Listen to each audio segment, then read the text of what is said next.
3편자를 얻어서 통신신학입니다. 시작을 했어요. 목사님 오셔서 예배를 보고 오늘날까지 나와 하나님과의 영적으로 소통이 되고 내가 예수 그리스도 안에 우리 성령님이 내 안에 계실 때에는 소통이 되면 다 이루어진다. 기도 없이 모든 걸 이루어지지 않는다. 야, 그것을 가만히 보니까 성경에 다 있는 말이야. 성경에 다 있는 말인데 그거를 실천을 오늘까지 해왔습니다. 오늘의 장종현 목사가 돈도 많고 능력이 많고 또한 운영의 귀재라고도 얘기했지만은 무릎에 하나님의 말씀 속에서 백석종회와 백석대학교가 탄생된 겁니다. 돈 갖고 목회한다고요? 돈 갖고 하나님의 일을 한다고요?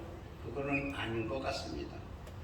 그래서 제가 그 농부의 아들로서 뒤에서 그 스승님을 보시고 이제 돌아가셨어요. 알다시피 저는 목회를 안 해서 무슨 진리를 못해 돌아가신다. 그것을 제가 선수했습니다. 그 산소의 묘도 1년이면 2번 가죠. 예배 보죠. 사모님한테 지금도 살아계시지만 2번 가서 인사를 드리죠. 그런데 이 말을 왜 해야 되느냐? 이 개교에 와서 이게 내가 처음 얘기하는 거예요. 뒤에 계신 어르신들도 계시지만 야, 백석대교가 3편부터 시작했대. 하나님의 기적과 이적 속에 이것이 하나님이 함께했다는 거예요. 그래서 가만히 그 목사님은 그 고등학교 다닐 때에도 장로님이 계셔요. 주일날 여름엔 좀 그럴 수도 있죠. 졸았는지 눈 감고 은혜 듣는지는 몰라도 장로님 주무세요 이래요. 그때 잠이 싹 달아나죠. 우리들도 그런 모습과 저런 모습과 양병희 목사님하고 가까이 가만 갈수록 야, 그 영적인 지도자 김영철 목사님하고 90%는 닮았구나. 90%. 그래서 제가 이 이야기는 개교회에서 처음 하는 거예요. 그 목사님한테는 시험 들을 사람도 있고 축복받을 사람도 있고 막 혼내니까 직선적이니까 솔직하니까 그런 모습과 저런 모습을 볼 때 여러분 참으로 행복한 성도들이구나. 담임 목사님을 잘 만났구나. 그런 의미에서 제가 존경하고 영적인 지도자신 어르신하고 우리 양명희 목사님이 그렇게 닮은 모습을 볼 때 하나님의 일할 때는 계산하는 것이 아니다. 무조건 그냥 흙으로 와서 흙으로 가는 인생, 영혼은 영원히 하나님의 형상대로 지음받은 천국에 가는 거다. 이 믿음만 있으면 우리는 근심 걱정할 게 없다고 생각합니다.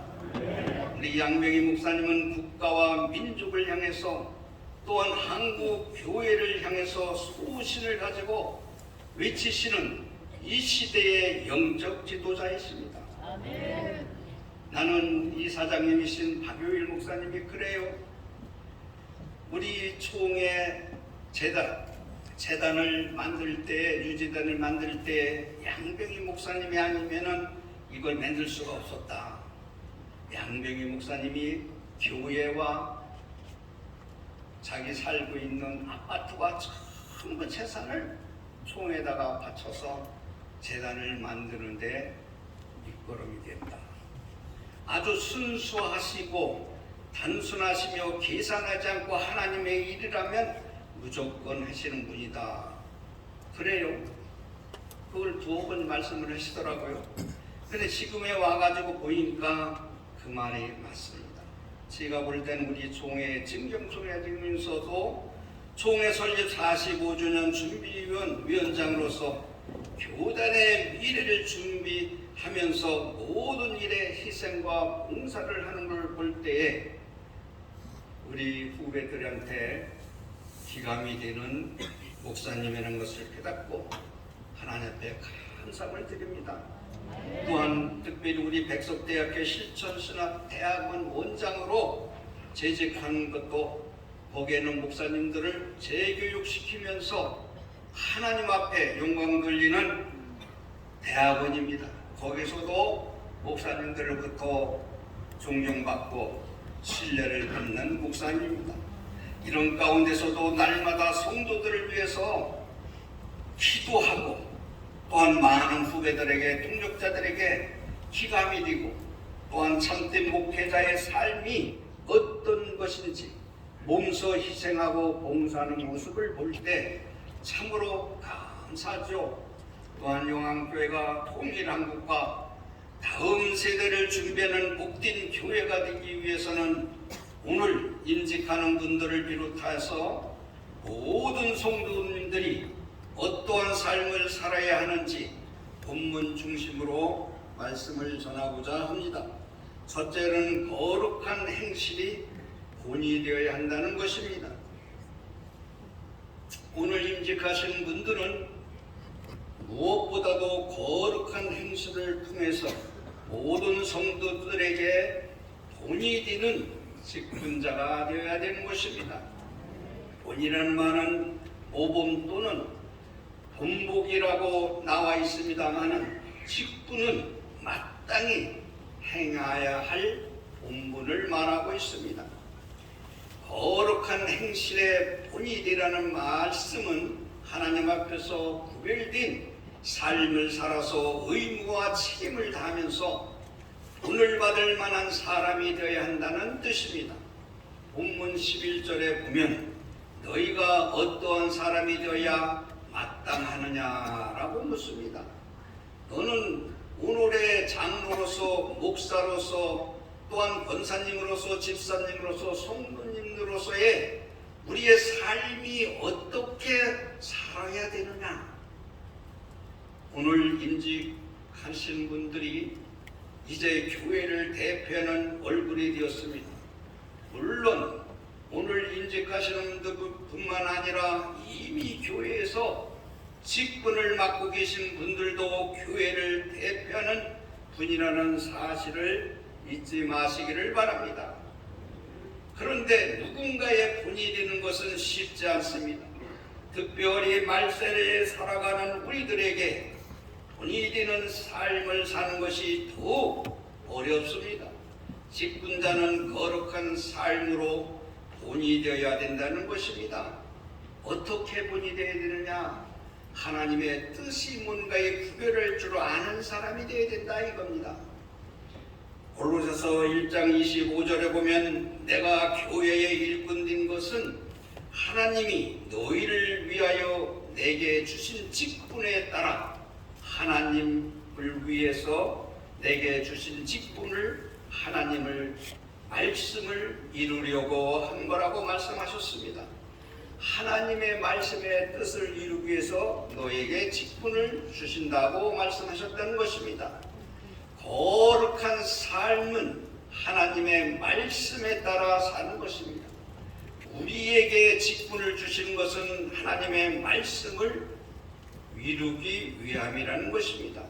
세상으로부터 구별된 그 삶 속에서 하나님 앞에 순종하는 것을 말하고 있습니다.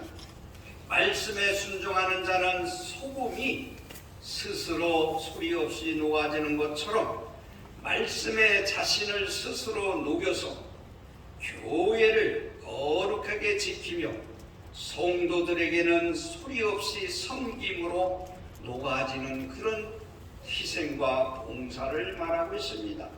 장로님이나 권사님이나 집사님들은 머리를 군림하고 계산하는 것이 아닙니다. 조용히 섬기는 자리입니다. 교회를 위해서 희생하고 스스로의 역할을 잘 감당하여 교회를 빛나게 한다는 것입니다.